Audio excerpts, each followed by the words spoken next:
পিঠে নিয়ে রিসার্চ করে পতিত পাবন শেঠ এবছরেই পাটনা থেকে পেলেন ডক্টরেট। আজকে পিঠে ফসকা কেন? দেহে কষ গর্ত? কোথায় পিঠের জন্মভূমি? স্বর্গ নাকি মর্ত? পাটিসাপটা নামটাকে কে করলো আবিষ্কার? কভাজ দিলে ডাইনে বায়ে উঠবে পরিষ্কার। পুলি পিঠের দুই ধারেতে দুটোই কেন লেজ?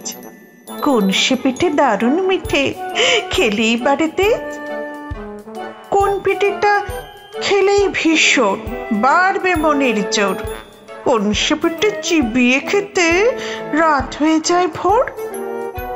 কোন সালেতে সরু চাকরির প্রথম প্রচলন? কোন দেশেতে মুখ সাউলির আদর সারাক্ষণ? কোন সে জেলার গোকুল গ্রামের কোন বাড়িতে কবে গোকুল পিঠে সর্বপ্রথম জন্ম নিল ভবে?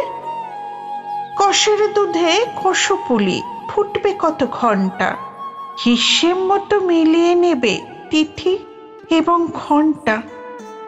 পুর কিসে হয় পুলি পিঠের কিংবা পাটিসাপটার? পুরটা কখন পুড়তে হবে, বিফোর নাকি আফটার? পৌষ পার্বণ উৎসবটার কোন সালেতে শুরু?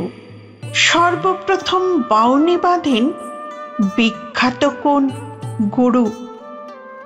ভাজা ভিজে শুকনো সরস পিঠের কষজাত, ঝালপুলি আর মিষ্টি পুলির মধ্যে কি তফাৎ?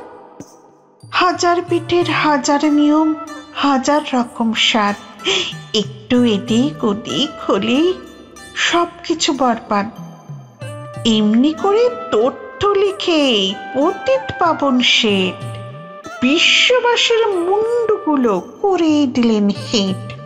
ফিলোসফিতে ডিফিল মেলে, লিটারেচারে ডিলিট, পিঠেলজিতে থিসিস লিখে ডিগ্রি পেলেন ডিপিট।